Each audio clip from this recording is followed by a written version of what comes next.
গতকাল রাওয়ালপিন্ডিতে এই চ্যাম্পিয়ন্স ট্রফির গ্রুপ বি এর খুবই ইম্পর্ট্যান্ট একটা ম্যাচ ছিল অস্ট্রেলিয়া সাউথ আফ্রিকার মধ্যে। ওই ম্যাচটা যদি মাঠে গড়াতো আর আলটিমেটলি রেজাল্ট আসতো তাহলে ডেফিনেটলি যে দলই ম্যাচ জিততো তাহলে তারাই কিন্তু সেমিফাইনালে ওঠার ক্ষেত্রে এক পা বাড়িয়েই রাখতো নিঃসন্দেহে। কিন্তু বৃষ্টি এসে ওই ম্যাচে প্রবলভাবে বাগড়া দেওয়ায় নির্ধারিত সময় মানে কাট অফ টাইমের প্রায় 2 ঘন্টা আগেই ম্যাচ অফিসিয়ালরা ওই ম্যাচটাকে বাতিল বলে ঘোষণা করে দিতে বাধ্য হয়। যার কারণে অস্ট্রেলিয়া সাউথ আফ্রিকা এই দুই দলই এখন পয়েন্ট ভাগাভাগি করে নিয়েছে ওই ম্যাচটা থেকে। মানে এখন গ্রুপ বি এর ইকুয়েশনটা এমনই দাঁড়িয়েছে, মানে যেখানে সেমিফাইনালে মানে শেষ চারে কোন দুই দল উঠবে আলটিমেটলি, মানে সেই ইকুয়েশনটা কিন্তু যথেষ্ট কঠিন হয়ে গেল, যথেষ্ট জটিলও হয়ে গেল বলা চলে। আবার একই সাথে বলতে পারেন তুলনামূলক কিছুটা সহজও হয়ে গেল। কিভাবে, চলুন সেটা নিয়ে আজকের এই ভিডিওয়ে আলোচনা করা যাক। আমরা সবাই জানি যে গ্রুপ এ থেকে এখনও 2 ম্যাচ বাকি রয়েছে, কিন্তু গ্রুপ এর 2 ম্যাচ বাকি থাকা সত্ত্বেও আলটিমেটলি কোন দুই দল সেমিফাইনালে পৌঁছবে সেটা কিন্তু অলরেডি ডিসাইড হয়ে গেছে। ইন্ডিয়া নিউজিল্যান্ডই সেমিফাইনালের স্পটটা কিন্তু অলমোস্ট কনফার্ম করেই ফেলেছে বলা চলে। কিন্তু গ্রুপ বি এর ব্যাপারটা কিন্তু এতটাও সহজ নয়। গ্রুপ বি থেকে এখনও 3টা ম্যাচ বাকি রয়েছে। আর এই মুহূর্তে গ্রুপ বি এর পয়েন্ট টেবিলের যা অবস্থা তাতে সাউথ আফ্রিকা 3 পয়েন্ট নিয়ে একদম তারা টপে অবস্থান করছে। নাম্বার 2তে রয়েছে অস্ট্রেলিয়া, তারাও ওই সমসংখ্যক 3 পয়েন্ট নিয়ে আর কি নাম্বার 2তে রয়েছে। সাউথ আফ্রিকা অস্ট্রেলিয়া থেকে নেট রান রেটে এগিয়ে থাকার জন্য তারা ওই 1 নম্বর পজিশনটা হোল্ড করছে। আর নাম্বার 3 আর 4-এ রয়েছে যথাক্রমে ইংল্যান্ড আর আফগানিস্তান, তারা এক ম্যাচ খেলে কোনো পয়েন্টের খাতায় ওই জায়গায় খুলতে পারেনি। আর গ্রুপ বি এর এখন 3টা ম্যাচ বাকি রয়েছে। আজকে রয়েছে ইংল্যান্ড আর আফগানিস্তানের মধ্যেকার ম্যাচ, আগামী পরশু দিন রয়েছে অস্ট্রেলিয়া আর আফগানিস্তানের মধ্যেকার ম্যাচ, আর তারপরের দিন সাউথ আফ্রিকা আর ইংল্যান্ডের মধ্যেকার ম্যাচ। মানে এই 4 দলের মধ্যে থেকে আলটিমেটলি কোন দুই দল সেমিফাইনালে উঠবে সেটা কিন্তু মানে কিছুটা আর কি আন্দাজ করে নেওয়াই যায়। ইংল্যান্ড আর আফগানিস্তান যারা এখনও পর্যন্ত একটাও ম্যাচ জিততে পারেনি এই গ্রুপ বিতে, তাদের মধ্যে থেকে যে কোনো এক দল কিন্তু সেমিফাইনালে উঠতেই পারে। আমি আবারও বলছি, যে কোনো এক দল কিন্তু উঠবে সেমিফাইনালে, হয় ইংল্যান্ড না হলে আফগানিস্তান। আর এদের সেমিফাইনালে ওঠার শর্তই হচ্ছে তাদের যে গ্রুপের বাকি 2টা ম্যাচ রয়েছে, 2টা ম্যাচেই তাদেরকে জিততেই হবে। এক ম্যাচে জিতে কিন্তু সেমিফাইনালে ওঠার স্বপ্ন এই জায়গায় না দেখলেই আর কি ভালো হয়। মানে সেটা ক্ষেত্রে আর কোনো রকমের চান্সই নেই, কাগজে কলমের হিসাব সেটাই বলছে। আর বাকি যে 3টা ম্যাচ রয়েছে গ্রুপ বি এর, এখানে কিন্তু বৃষ্টি হওয়ার সেরকম কোনো সম্ভাবনাই নয়। মানে মানে ম্যাচগুলো আর কি মাঠে গড়াবে আর রেজাল্টও আসবে।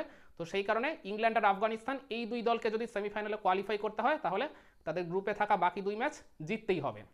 আর অস্ট্রেলিয়া সাউথ আফ্রিকার ব্যাপারটা কিন্তু এতটাও সহজ নয়। অস্ট্রেলিয়া সাউথ আফ্রিকারও গ্রুপ পর্বে আর একটা করেই ম্যাচ বাকি রয়েছে। মানে যদি তারা দুই দলই ওই জায়গায় জিতে যায় তাদের গ্রুপের লাস্ট ম্যাচটা, তাহলে তো নিঃসন্দেহে তারা উঠবেই উঠবে। কিন্তু মানে লাস্ট ম্যাচে যদি তারা হেরেও যায় কোনো কারণে, তাহলেও কিন্তু তাদের একটা স্লাইড আউটসাইড চান্স থাকবে ওই সেমিফাইনালে কোয়ালিফাই করার। আর আমি তো বলবো অস্ট্রেলিয়া সাউথ আফ্রিকা এই দুই দলের মধ্যে থেকে একটা দল সেমিফাইনালে খেলবেই। তারা আর কি গ্রুপ পর্বে লাস্ট ম্যাচে জয় পাক কিংবা না পাক।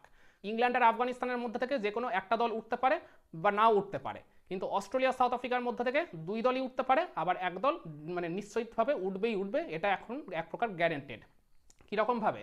কারণ মানে ধরুন ইংল্যান্ড আর আফগানিস্তানের মধ্যেকার আজকে ম্যাচ রয়েছে, ইংল্যান্ড এই ক্ষেত্রে আফগানিস্তানকে হারিয়ে দিল, তাহলে আফগানিস্তান কিন্তু অফিসিয়ালি মানে টুর্নামেন্ট থেকে বাইরে চলে যাবে। কিংবা উল্টোটাও যদি ঘটে, আফগানিস্তান যদি ইংল্যান্ডকে হারিয়ে দেয় তাহলে ইংল্যান্ডও কিন্তু মানে কাগজে কলমের হিসাবে তারাও কিন্তু সেমিফাইনালের রেস থেকে পুরোপুরি ছিটকে যাবে। মানে যে দলই আজকে জিতবে তাহলে তাদের লক্ষ্যই থাকবে পরের ম্যাচটা আর কি মানে ডেফিনেটলি জয় পাওয়া। যদি তারা ওই 2 ম্যাচ একদম আর কি ব্যাক টু ব্যাক জিততে পারে তাহলে তারা কিন্তু সেমিফাইনালে একদম নিশ্চিতভাবে খেলবে। আর অস্ট্রেলিয়া সাউথ আফ্রিকার মধ্যে আমি ওই ইকুয়েশনটা আবারও বলছি, মানে তারা যদি গ্রুপ পর্বে নিজেদের লাস্ট ম্যাচে জয় পায় তাহলে তো নিঃসন্দেহে তারাই উঠবে সেমিফাইনালে। আর যদি তারা মানে লাস্ট ম্যাচটা হেরেও যায় তাহলে ওই 3 পয়েন্ট নিয়েও তারা কিন্তু সেমিফাইনালে কোয়ালিফাই করতে পারে, তখন ওই নেট রান রেটের হিসাব নিকাশ চলে আসবে ওই জায়গায়। কিন্তু মানে এর আগে একটা ভিডিওতে আমি বলেছিলাম মানে এই চ্যাম্পিয়ন্স ট্রফি গ্রুপ মানে ফিক্সচারগুলো এমনভাবে করা হয়েছে যেখানে ধরুন কোনো এক গ্রুপের মানে একটা দল যদি 3টা ম্যাচেই জয় পায় আর বাকি যে 3টা টিম তারা যদি প্রত্যেকে একটা করে জয় পায়, তাহলে ওই বাকি যে 3টা টিম একটা করে জয় পেয়েছে তাদের মধ্যে থেকে দেখা হবে যে নেট রান রেটে কোন দল এগিয়ে রয়েছে। মানে যে দল নেট রান রেটে সবচেয়ে বেশি থাকবে ওই বাকি 3 দলের মধ্যে, তাহলে তারাই কিন্তু সেমিফাইনালে কোয়ালিফাই করে যাবে ওই একটা মাত্র ম্যাচ জিতে হলেও। মানে ঠিক যে সমীকরণ মিলিয়ে পাকিস্তানও ওই মানে আর কি ইন্ডিয়ার কাছে হারার পরেও মানে প্রথম 2 ম্যাচ হারার পরেও তারা সেমিফাইনালে খেলার স্বপ্ন দেখছিল, মানে তাদেরকে ওই জায়গায় প্রে করতে হতো বাংলাদেশ যাতে নিউজিল্যান্ডকে হারিয়ে দেয়। কিন্তু সেটা যেহেতু হয়নি, নিউজিল্যান্ড বাংলাদেশকে যেহেতু হারিয়ে দিয়েছে, সেই কারণে মানে ওই 2 ম্যাচ বাকি থাকতেই পাকিস্তানের সেমিফাইনালে ওঠার স্বপ্ন এক প্রকার মানে ভেঙে গেছে বলা চলে।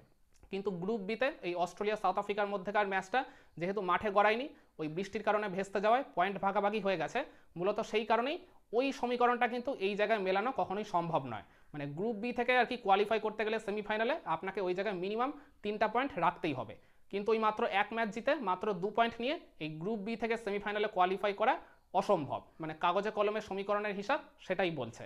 তাহলে এখন গ্রুপ বি এর ইকুয়েশনটা কিন্তু পুরোটাই ক্লিয়ার, মানে ইংল্যান্ড আর আফগানিস্তানের মধ্যে আজ যে টিম হারবে তারাই কিন্তু সেমিফাইনালের রেস থেকে পুরোপুরি ছিটকে যাবে, আর যে টিম জিতবে তাহলে তাদেরকে আর কি মানে ওই জায়গায় চাইতে হবে নেক্সট ম্যাচেও তারা যেন জয় পায়। যদি তারা ওই ব্যাক টু ব্যাক দুইটা ম্যাচ জিততে পারে তাহলে তারা কিন্তু সেমিফাইনালে কোয়ালিফাই করে যাবে। আর অস্ট্রেলিয়া সাউথ আফ্রিকার মধ্যেকার ইকুয়েশনটাও কিন্তু ওই মানে তুলনামূলক কিছুটা আর কি জটিল হলেও মানে স্পষ্ট কিন্তু ব্যাপারটা পুরোপুরি, মানে ওই লাস্ট ম্যাচে যদি তারা জয় পায় তাহলে তারা তো ডেফিনেটলি সেমিফাইনালে খেলবেই, সেটা দুই টিমই আর কি যদি জয় পায় তাহলে দুই টিমই সেমিফাইনালে উঠে যাবে। কিন্তু যদি তারা গ্রুপ পর্বে নিজেদের লাস্ট ম্যাচে হেরেও যায় তাহলেও একটা স্লাইড আউটসাইড চান্স তাদের জন্য ডেফিনেটলি থাকবে ওই সেমিফাইনাল খেলার ব্যাপারে।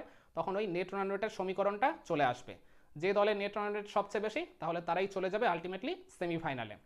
আশা করি ব্যাপারটা ক্লিয়ার হলো আপনাদের কাছে পুরোপুরি।